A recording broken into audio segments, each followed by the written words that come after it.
Hi there! Let's dive into how food plays a crucial role in mental health, especially depression. First off, our brains need the right nutrients to function properly. Think of it as fueling a car. No gas, no go. Eating a balanced diet rich in whole foods can significantly boost your mood. Omega-3 fatty acids found in fish, nuts, and seeds are known to improve brain function. And don't forget about fruits and veggies.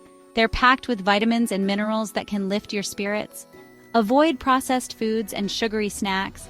They can lead to energy crashes and mood swings.